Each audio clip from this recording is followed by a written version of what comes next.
testing the government's power to punish the anarchists and agitators who had spoken out against the recent war.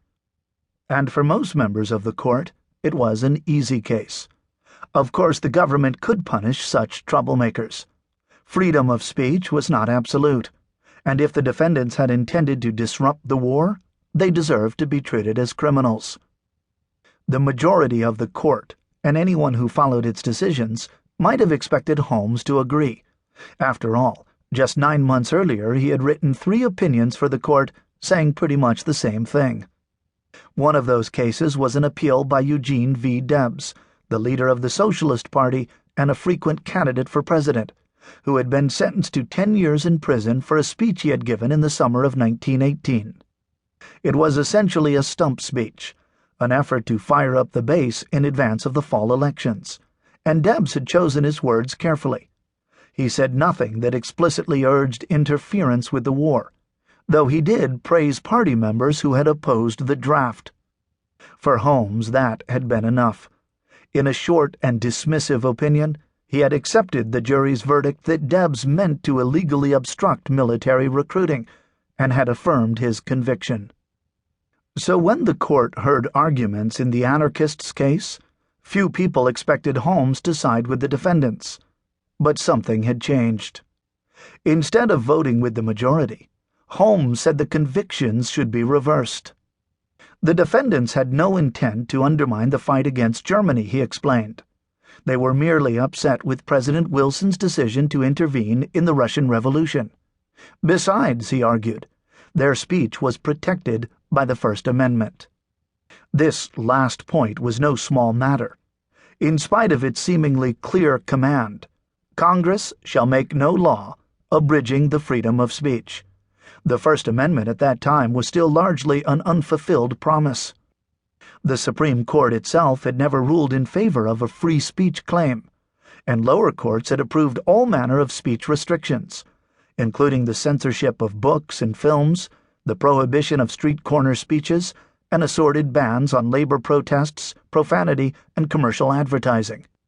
Even criticism of government officials could be punished, the courts had ruled, if it threatened public order and morality. But now, with the country gripped by fear of the communist threat, Holmes was proposing something radical, an expansive interpretation of the First Amendment that would protect all but the most immediately dangerous speech.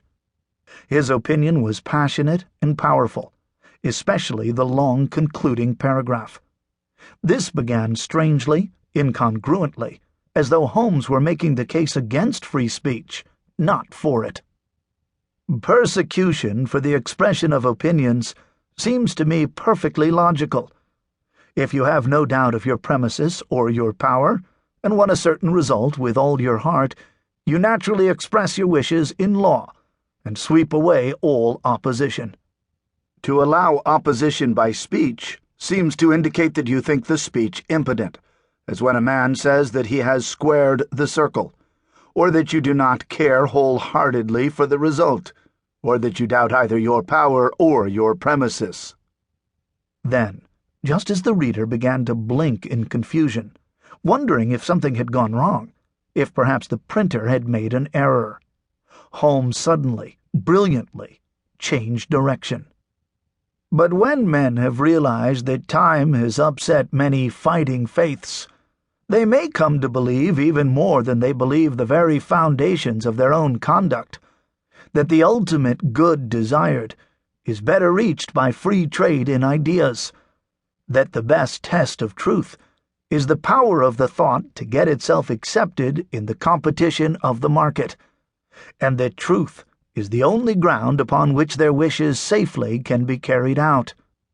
That, at any rate, is the theory of our Constitution. It is an experiment, as all life is an experiment.